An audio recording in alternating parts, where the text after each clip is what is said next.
مدفوع فوقه شقلبته الحل حال. عضها عضة كبيرة قوي في ايديها فحرمته من التعليم.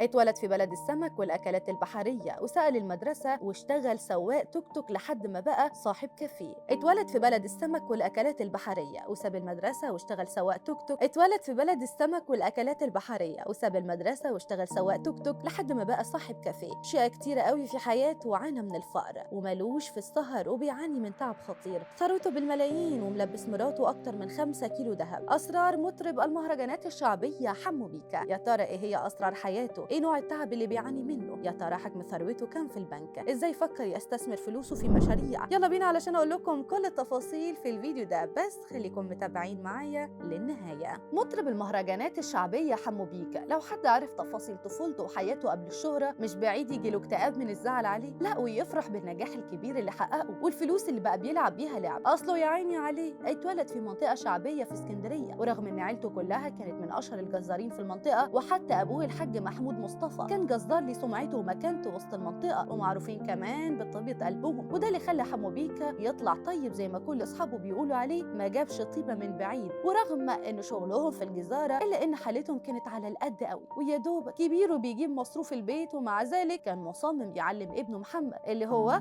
حمو بيكا دلوقتي. دخله مدرسة حكومية في منطقتهم وقال له لازم تتعلم وتبقى شاطر في مدرستك علشان تبقى حاجة كبيرة في المستقبل. بس للأسف حمو بقى كان طالب شقي جدا، ما بيبطلش مشاكل مع زمايله في المدرسة، ده حتى المدرسين بتوعه ما كانش عاتقهم، وده كان بيخليهم يعاقبوه كتير قوي، يعني تقريبا كان بيقضي أغلب يومه في المدرسة وهو متعاقب. تخيلوا في مرة عمل مشكلة كبيرة في الفصل مع زميله، ولما المدرسة راحت تعاقبه عضها من ايديها عضة كبيرة، وقتها ما سكتتش وقلبت الدنيا عليه وعلى أهله كلهم لحد ما اترفد من المدرسة. بس بعدها قرر حمو إنه لا يمكن يروح المدرسة تاني خالص، وقال كار التعليم ده مش كاري. طبعا أبوه زعل جدا وحاول معاه كتير قوي، بس هو صمم على رأيه، فخدوا أبوه معاه يشتغل في الجزارة. فعلا اشتغل فترة طويلة قوي فيها، وفجأة زهق منها وسابها واشتغل عامل سيراميك، وبرضه ما عمرش فيها كتير وسابها واشتغل سواق على توك توك، واللي كان يعتبر وش الخير عليه لانه ما سابوش غير لما اتشهر وبقى مطرب المهرجانات الشعبيه حمو بيكا. اصل حمو لما انتشرت اغاني المهرجانات الشعبيه قرر يغني مهرجانات، وبقى يغني في افراح اهل منطقته في اسكندريه لحد ما ربنا كرمه وواحد اتعرف عليه وعمل مهرجان ورا مهرجان، وهوب